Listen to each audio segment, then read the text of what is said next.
Gênesis capítulo 1 diz que o Espírito do Senhor, ele parava por sobre a face das águas, ou sobre a lâmina das águas. Lembra que a terra era sem forma e vazia? E o Espírito Santo criativo, ele passava por ali e organizava o que ia ser feito, como ia ser projetado. Depois vem o poder criador de Deus e faz todas as coisas. O Espírito Santo, quando ele começa a agir em Jerusalém, através daqueles discípulos, a igreja começa a crescer, a igreja começa a se desenvolver. Os milagres que aqueles discípulos não faziam, começaram a fazer. Você se lembra daqueles discípulos que não conseguiam passar com Jesus nem sequer 1 hora orando? Por causa da esperança da chegada do Espírito Santo, eles começam a orar, e eles estão orando agora 10 dias. 10 dias orando sem parar, para que chegue o outro Consolador. Olha o que a esperança faz conosco, nos amadurece. Se a igreja não espera por Jesus, se a igreja não fala sobre a volta do Messias, então essa igreja não amadurece. Essa igreja pode até ter grandes obras, mas ela não amadurece. Quando aconteceu o primeiro problema, os crentes se desviam, porque não há esperança. Jesus, ele diz assim,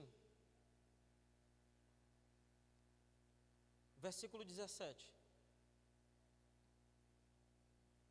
o Espírito da verdade que o mundo não pode receber, porque não o vê, nem o conhece. Que mundo é esse que Jesus está falando?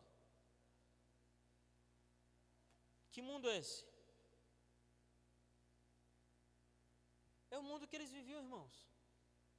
Jesus está falando dos fariseus, dos saduceus, está falando dos outros judeus, está falando dos romanos.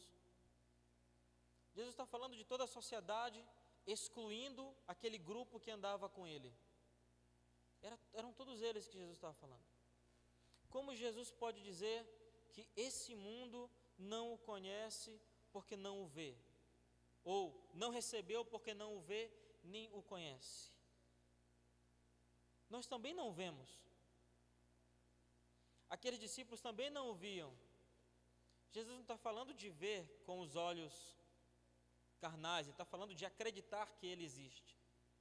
Irmãos, tem uma igreja hoje que não acredita que o Espírito Santo é uma pessoa.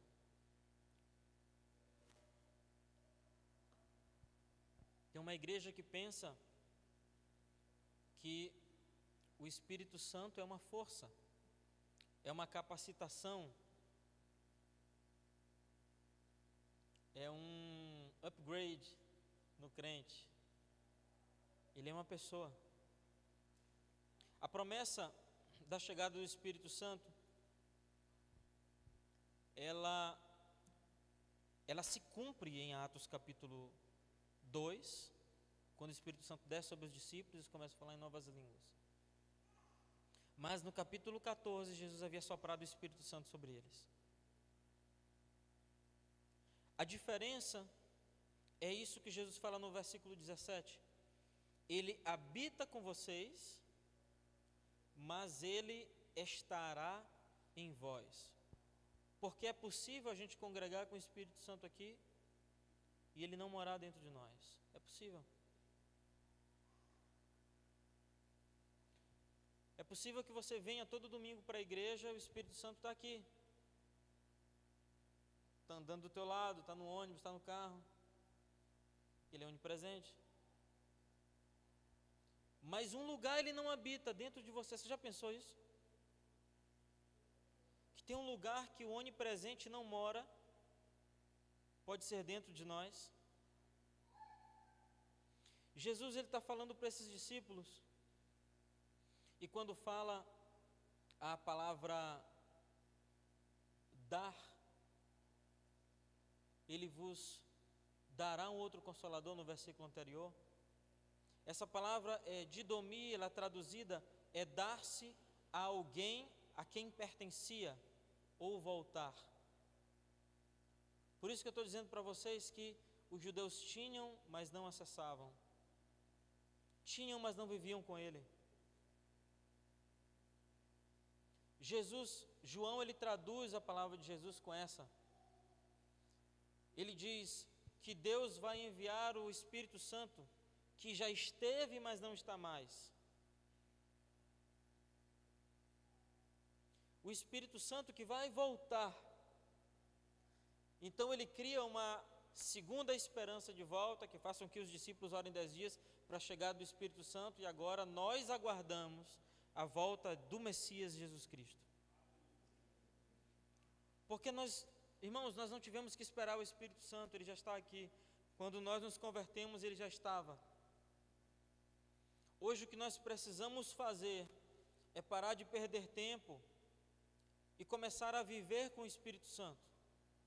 O apóstolo Paulo, ele diz em Gálatas capítulo 5, versículo 16: digo, porém, andai no Espírito, jamais satisfareis a concupiscência da carne, porque a carne milita contra o Espírito, e o Espírito contra a carne, porque são opostos entre si, para que não façais o que porventura seja vosso querer.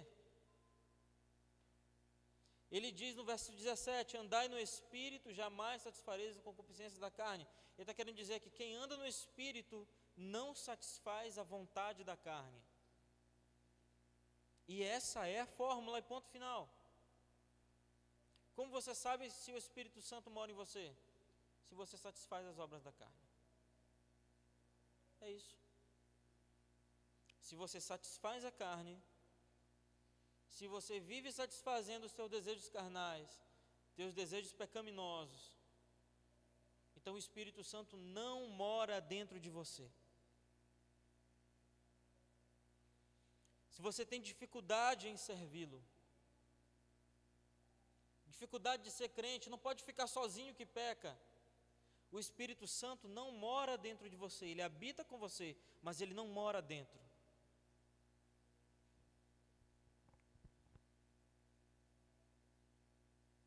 Ele precisa morar dentro, irmãos. Precisa morar dentro de nós. Isso deveria ser motivo de desespero.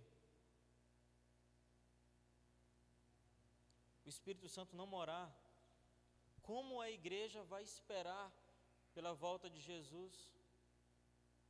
Como a igreja vai conseguir esperar a volta de Jesus se o Espírito Santo não mora dentro dela, dentro de nós?